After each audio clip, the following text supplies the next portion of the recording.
I am Sid here at the new Hot 93.3. I am sitting, not standing, next to Deborah Hill from CornerStone Staffing, and we've got some new job tips for the new normal here. Deborah, thanks a lot for sitting down with us. You bet. All right, so people are out there, they're looking for jobs. It's kind of rough. If I am looking for a job, what should I do before I get involved in that process? Well, Sid, there's a few things that you should do first when you are getting ready to go on the job hunt. First of all, I highly encourage you to create a professional email account. First name, last name.com. Okay. Do not use the name that you created when you were 14, plays on the beach all day at email.com. Okay. We want something that's very professional, very reflective of who you are and what you're trying to accomplish. Okay. Second, you should set up your voicemail. And I know that sounds pretty basic. Smart. But a professional voicemail message like, "Hi, you've reached Deborah. Please leave a message. I'll return your call as soon as possible," is perfect. You wouldn't believe how many times we get the hello, leave a message. Not what a recruiter wants to hear. And you probably called my phone too, because I think that's what mine does. The next thing you want to do is create a resume. Okay. And make sure that you put keywords into that resume that reflect the type of job that you're wanting to get. And then I would encourage you to sign up for the free job boards. There are dozens of them out there, but if you get your resume out on a job board, before you even start looking, a recruiter can be searching and can find your resume based on those keywords. Okay, so we're talking about putting a resume together. What can I do when I'm putting my resume together that makes it jump out? Because hundreds of people are going to be applying, maybe thousands, to the same job you want. That's right.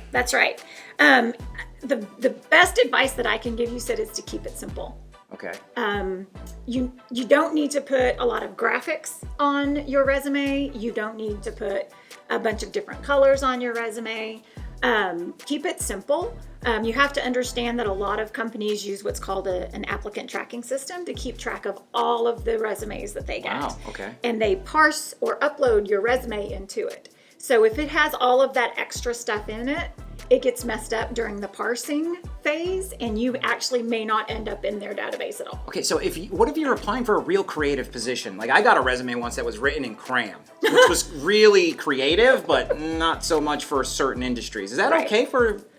For a creative design type position, Right. Absolutely, that's spot on. Okay. But Not for a bank CEO. No, not for a bank CEO. Not even for a customer service representative. You want something that's very clean and crisp and simple and easy to read, because recruiters, they spend 5 to 10 seconds max looking at a resume before they move on to the next one. So you want to make sure that the information that you are putting on there is very clear and easy to read. What about fluorescent paper?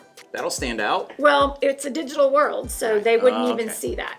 Now, if you're going for an in-person interview and it's a creative position, fluorescent paper maybe, but that's really not the impression that the typical worker is going to want to leave with the recruiter.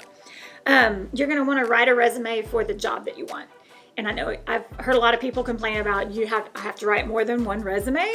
And the answer is yes. If you have different types of experience, you're going to want to highlight different items on your resume. You need to include all of your work experience, but you're going to expand on the jobs for the position that you're looking for. Okay.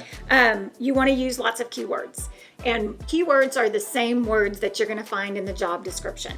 So if you're reading a job description online, then you want to make sure that those items that stand out of that job description are in your resume. Gotcha. That you're speaking the same language as the recruiter. Right. That's smart. And then finally, it's really important that you include your accomplishments, your awards that Really? you You put accomplished awards in there?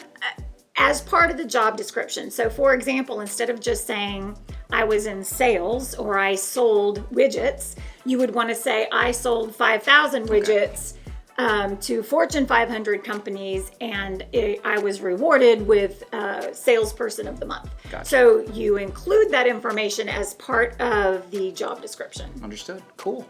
I mean, they sound like just regular general topics, and you should know this off the top of your head, but a lot of people aren't doing that. Right? No. A lot of people don't put as much time into the prep work for the job search as they should.